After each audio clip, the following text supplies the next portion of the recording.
Et salut à toi, bienvenue dans ce nouvel épisode du podcast Nourris ta santé.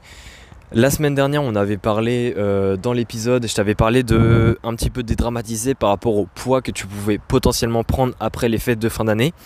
Et là, je voulais faire un nouvel épisode, donc évidemment en avance, j'ai aussi sorti ça avant, on va dire que l'événement se produise pour que tu puisses un petit peu organiser à l'avance et ne pas te faire avoir, façon de parler. Je voulais te parler de tout ce qui est un petit peu objectif, résolution de l'année, etc. qui arrive très souvent aussi en lien avec l'alimentation, hein. Généralement, on se dit ouais, on va se mettre au sport en début d'année, mais on dit aussi ouais, on va faire attention à notre alimentation en début d'année, notamment avec, comme j'ai dit, la sortie des fêtes et souvent on croit qu'on a pris que du gras pendant les fêtes. Donc je voulais te parler aujourd'hui un petit peu des petits pièges à pas te faire avoir au niveau des objectifs de nouvelles résolutions que tu peux te mettre par rapport à la nutrition évidemment. Donc il n'y a pas forcément d'ordre dans cet épisode, je vais un petit peu dire ma pensée, donc ça n'aura pas forcément un sens énorme, mais je vais essayer quand même que ce soit compréhensible. Donc déjà il y a quelque chose que je pense souvent, c'est que les personnes, quand elles prennent les résolutions de début d'année par rapport à l'alimentation, donc elles mettent un objectif généralement qui est mesurable, ça c'est bien.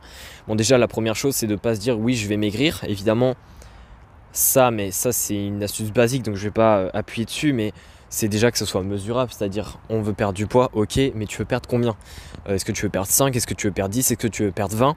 Évidemment c'est important de le savoir parce que déjà la durée et l'effort demandé ne va pas du tout être les mêmes, et puis c'est aussi important de savoir quand est-ce qu'il va falloir s'arrêter, c'est-à-dire que si tu veux dire je veux perdre du poids, vu que tu sais pas à quel point tu veux perdre du poids, tu sais pas trop où est-ce que tu vas devoir t'arrêter, et ça peut vite mener à on va dire une sensation d'être perdu, ce qui est pas forcément faux, et du coup tu peux vite t'arrêter en chemin alors que t'as pas atteint ce que tu voulais. Mais bon, ça c'est un petit peu basique, mais ce que je voulais dire c'est que par exemple si tu veux perdre 10 kilos, imaginons, ne pas juste te dire ouais je vais perdre 10 kilos, point barre. C'est-à-dire je vais perdre 10 kilos, donc évidemment si tu mets une deadline c'est très bien. Ça c'est un petit peu optionnel, mais je trouve que d'en avoir une c'est bien aussi, quand évidemment ça reste réaliste et ça reste raisonnable. C'est-à-dire je vais perdre 10 kilos avant tel jour. Ça c'est bien.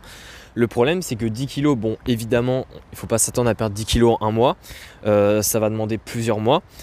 Mais évidemment pendant plusieurs mois, si on n'a qu'un seul objectif et que pendant plusieurs mois on va dire tu continues à faire des efforts tous les jours, tu continues à sortir de ta zone de confort, mais que on va dire t'atteins pas d'objectif au final, même si tu t'approches des moins 10 kilos, que tu perds du poids progressivement, tu n'atteins pas de manière concrète un objectif. C'est-à-dire que tu es à moins 8 kilos, ok, tu es à moins 8 kilos, mais tu n'es toujours pas à moins 10 kilos. Donc c'est-à-dire que tu n'as toujours pas atteint un seul objectif depuis le début. Alors pourtant tu as fait beaucoup d'efforts. Et ça c'est la première erreur, parce que le fait en fait de juste mettre un gros objectif et de ne pas le décomposer, c'est-à-dire par exemple ton objectif des moins 10 kg, tu le décomposes en ok, moins 2,5 kg avant telle date, ensuite moins 5 kg avant telle date. Bon, c'est mieux parce que tu vas en fait atteindre des paliers, et ces paliers là vont te remotiver. Ça paraît tout bête, mais ça joue énormément sur à quel point les personnes vont abandonner ou pas au cours du processus. Et évidemment je vois déjà des personnes dire oui mais le poids fluctue énormément, on peut pas savoir si on va atteindre cet objectif là, etc. C'est vrai. Mais encore une fois, les deadlines, j'ai dit déjà que c'était pas obligatoire, mais que c'était intéressant parce que ça motivait, et que même si on n'atteint pas l'objectif, enfin le poids voulu avant la deadline, il faut rester aussi réaliste. C'est-à-dire que même si le poids il fluctue, si on avait dit moins 5 kg avant cette période-là et qu'on est à moins 4, machin kg, bon même si c'est pas théoriquement validé, ça reste quand même validé de manière pratique, parce qu'on n'est pas à 0,5 kg près. Donc évidemment le poids fluctue, mais ça permet aussi de mettre les efforts en pratique et de ne pas trouver d'excuses en mode non mais ça va, j'ai pas de deadline, je vais être tranquille ce mois-ci, on reprend le mois d'après. Parce que ça souvent ça peut vite s'éterniser, et au final on en revient avec le même poids en fin d'année alors qu'on voulait changer. Donc ça c'est le premier, c'est de décomposer son gros objectif en petits objectifs. Ça c'est la première chose à faire, et à faire attention que ce soit quand on fait des nouveaux objectifs pour le nouvel an, mais aussi pour de manière générale. Donc ça c'est la première chose. Et il me semble qu'il y avait quelque chose d'autre que je voulais dire. Et oui c'est ça. Donc en fait l'autre chose que je voulais dire c'était ne pas juste avoir un objectif chiffré, mais c'est aussi intéressant d'avoir des objectifs un petit peu plus habituels, des objectifs un petit peu plus ciblés habitude, et un petit peu plus ciblé comportement. C'est-à-dire que quand on a un objectif en nutrition et qu'on veut perdre du poids, donc c'est bien d'avoir son objectif de moins 10 kg, moins 20 kg, machin. C'est bien aussi d'avoir des paliers par rapport à cet objectif-là, comme on vient de le dire. Mais c'est aussi intéressant d'avoir un petit peu des routines, des habitudes, des comportements à créer. Parce que déjà il y a 2 intérêts à ça, c'est que les habitudes, les comportements, etc. c'est ce qui va au final te permettre de perdre du poids, hein. C'est-à-dire que les habitudes de temporairement compter tes calories pour avoir une quantité qui est raisonnable.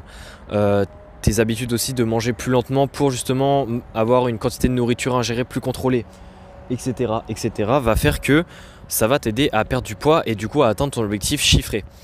Mais aussi l'avantage c'est que créer des habitudes, certes ça demande des efforts, c'est long, mais par contre ça crée quand même une certaine sensation de, pas de joie j'ai envie de dire, mais un petit peu une sensation de jeu.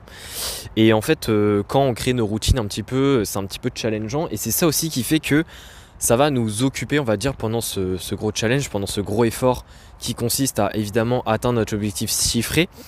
Et ça aussi ça va nous permettre de ne pas abandonner tout simplement au cours du processus, comme je le disais, parce qu'on ne va pas être totalement lassé, hein. C'est-à-dire que si pendant en fait quand on veut perdre par exemple 10 kg, on se dit ok pendant plusieurs mois je vais faire exactement la même chose.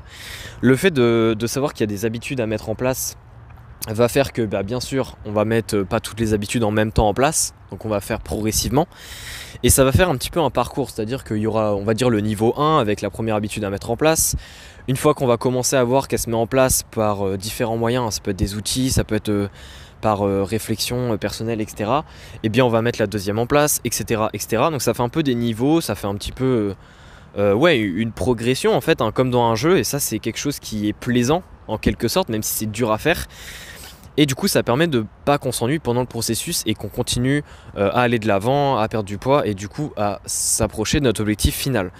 Et évidemment la deuxième chose, comme je l'ai dit et comme je le rappelle, c'est que ce sont ces habitudes-là, ces comportements-là, etc. qui vont, une fois l'objectif atteint, vont te permettre de pas retomber dans un gain de poids et de revenir au niveau de départ.